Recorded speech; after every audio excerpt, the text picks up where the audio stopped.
been a while since I've done a video, and I'm back, and I want to show you some very cool vintage survival knives from the 80s. Stick around, it's going to be awesome.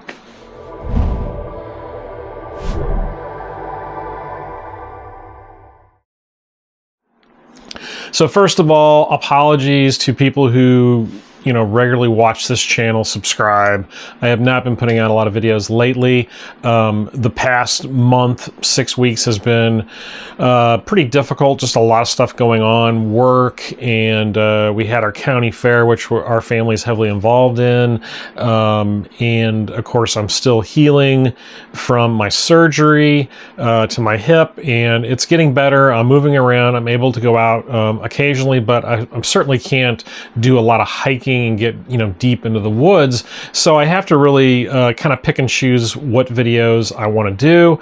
And I thought today I would do kind of a fun video, something a little bit different. I wanted to show you kind of a glimpse of the knives that I collect, and there is a subject that I've always been fascinated with. I am a child of the 80s, graduated from high school in 1984. So, the movies of Rambo and Terminator and Predator and all those action movies from back then just resonate with me. I love those. And back then, those knives from those movies became very popular, and they influenced a lot of other knives on the market at that time.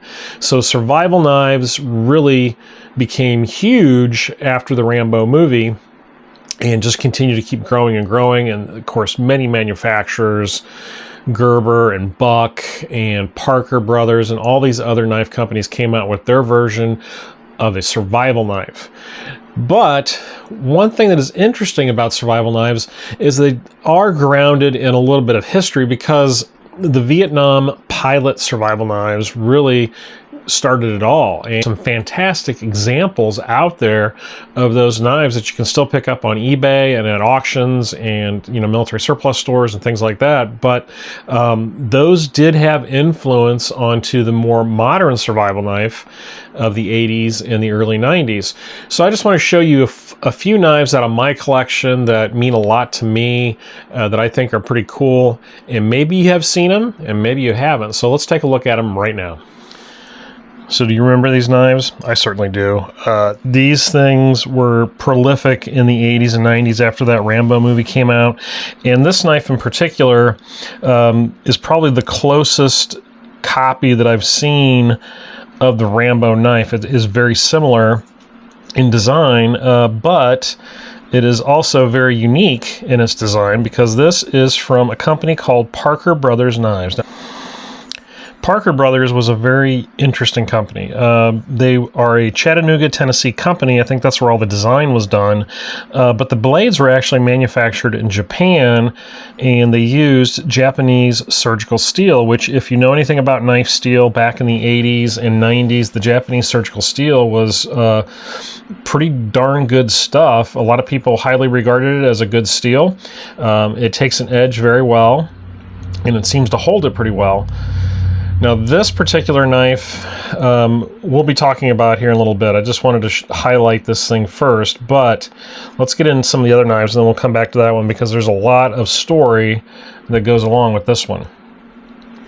Now, our first one here, this is another Parker Brothers knife. This is their Smoky Mountain toothpick, which is a boot knife. It is a metal-handled knife. And the blade is not particularly sharp, but it's not really supposed to be, because it's a boot knife. It's made really for penetration. And this is something I picked up at I believe a flea market. It didn't cost me a lot of money. It came with a pretty nice leather sheath in good condition. And of course, that's always the challenge with collecting vintage knives that have sheaths. Are you able to get one that has a decent sheath that's not rotted away?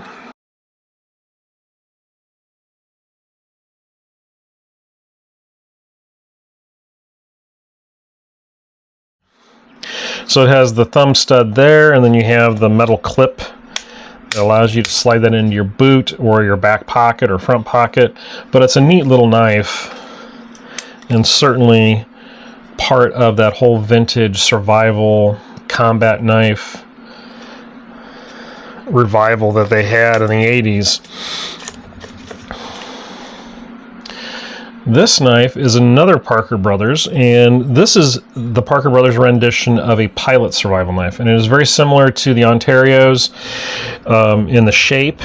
Of course, it has the saw teeth on the back. Now, my understanding with pilot survival knives that the saw teeth were never designed to saw wood. They were actually designed to saw through aircraft skin, the aluminum of an aircraft. I don't know if that's true or not. Some people probably have more information on that than I do, but this is another one that I found on eBay. Pretty decent condition.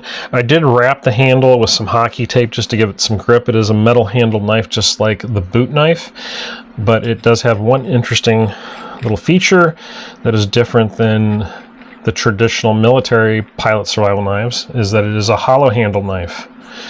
I have nothing in there, didn't come with anything, but it does have that feature, which I think is pretty cool.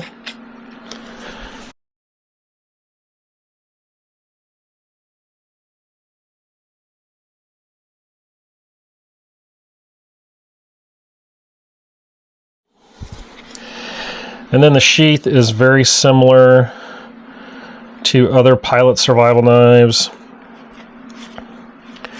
You have some tie down points. You have a sharpening stone, and this actually came with the stone, that's another rare find with these vintage survival military knives. A lot of times the sharpening stones, they're gone or broken, and this one actually had it with it.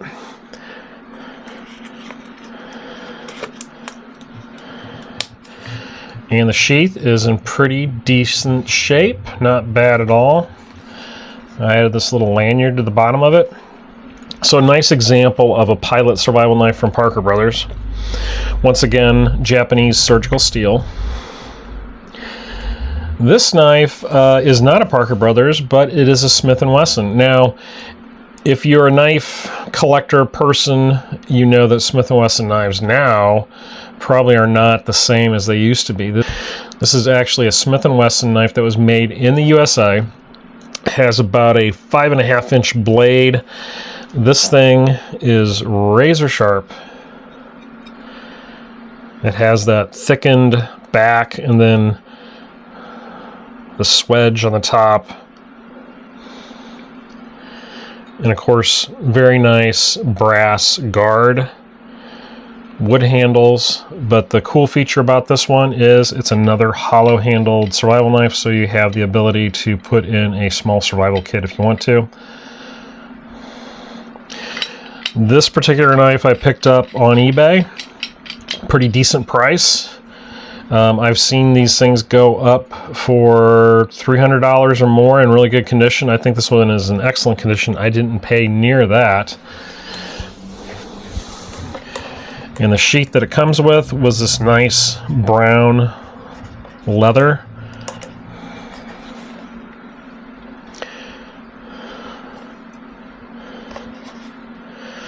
On the back of the sheath, you can actually see this is the designation, the Bowie Survival. There's also a version of this called the Outdoorsman. It's a little bit different. It doesn't have the guard on it, but it's very similar. And I just love the look of it. It's such a traditional looking, you know, almost like a Western Bowie type knife, but then it has the added features of the hollow handle, making it more of a survival knife.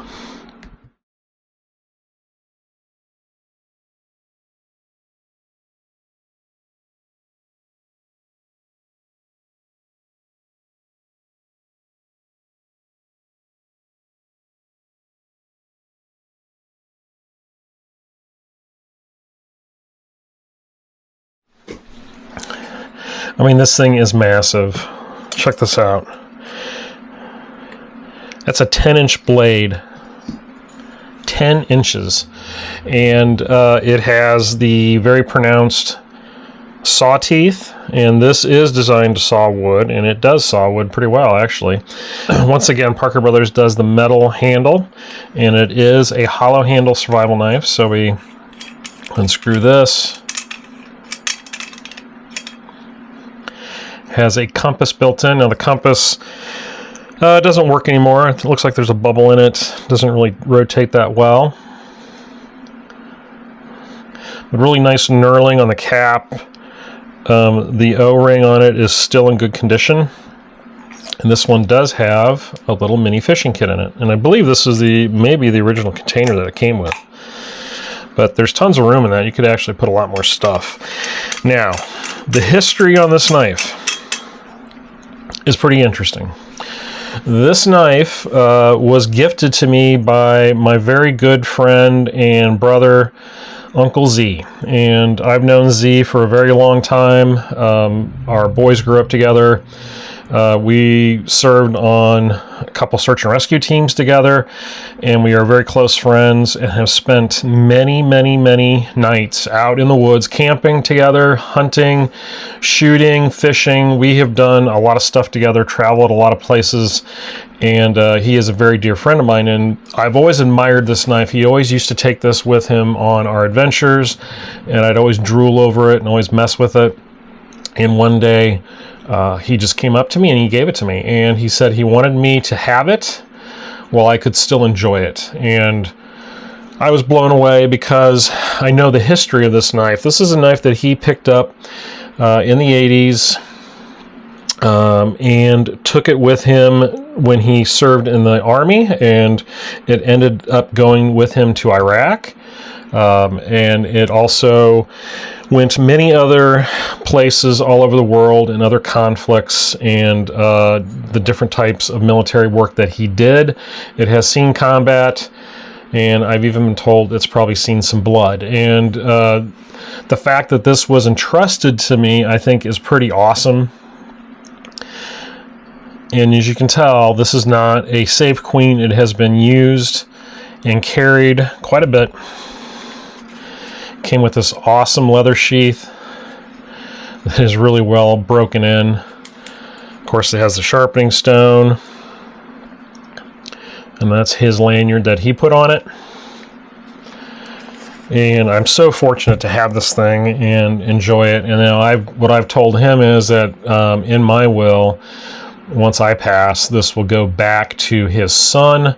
So his son will get this, because obviously I don't want this thing just to end up with nobody or at auction or something like that. This is a huge piece of history, and we all remember these Rambo knives, and we all wanted them as young men. And the fact that he actually bought one of these things and took it to combat and then utilized it throughout his life as an outdoorsman, I think is a testament to how well these Parker Brother knives were actually built. I hope you had fun with this video and enjoyed looking at these knives. Do me a favor and leave me a comment down below and let me know if you had some of these knives in your collection or something similar.